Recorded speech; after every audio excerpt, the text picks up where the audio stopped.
The Audi e-TRON GT Quattro has been the electric and sporty top model in the Audi's product portfolio since its premiere in 2021.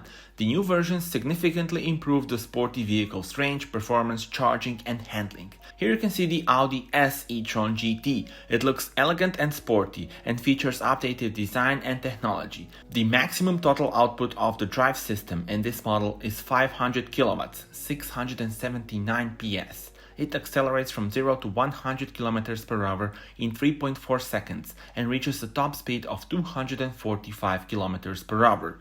Newly developed suspension makes for an ideal balance between driving comfort and dynamics.